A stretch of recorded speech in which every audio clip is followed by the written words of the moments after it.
Now after 5 days, Ananias the high priest came down with the elders and a certain orator named Tertullus. These gave evidence to the governor against Paul.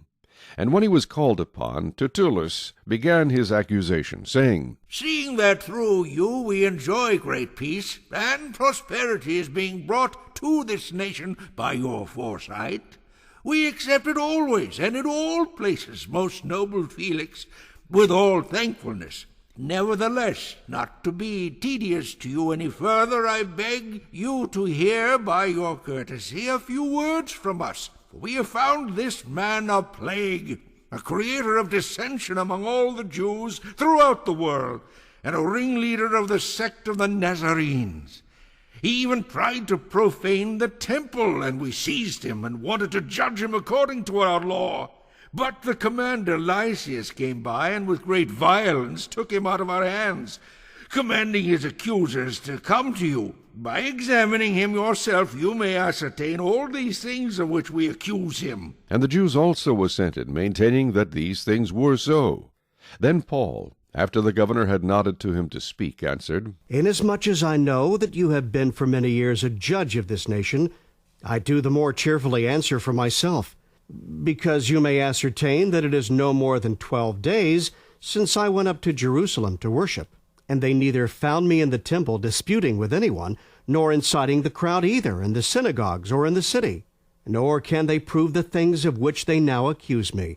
But this I confess to you, that according to the way which they call a sect, so I worship the God of my fathers, believing all things which are written in the law and in the prophets. I have hope in God, which they themselves also accept, that there will be a resurrection of the dead, both of the just and the unjust.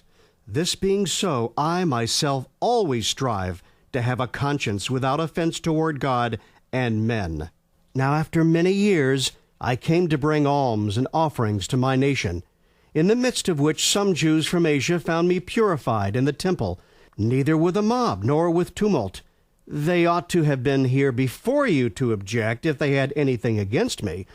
Or else let those who are here themselves say if they found any wrongdoing in me while I stood before the council, unless it is for this one statement, which I cried out standing among them, concerning the resurrection of the dead, I am being judged by you this day. But when Felix heard these things, having more accurate knowledge of the way, he adjourned the proceedings and said, When Lysias the commander comes down, I will make a decision on your case. So he commanded the centurion to keep Paul, and to let him have liberty, and told him not to forbid any of his friends to provide for or visit him.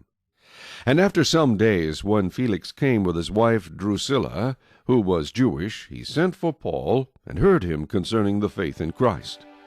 Now as he reasoned about righteousness, self-control, and the judgment to come, Felix was afraid, and answered, Go away for now. When I have a convenient time, I will call for you. Meanwhile, he also hoped that money would be given him by Paul, that he might release him. Therefore he sent for him more often, and conversed with him. But after 2 years, Porcius Festus succeeded Felix, and Felix, wanting to do the Jews a favor, left Paul bound. Chapter 25.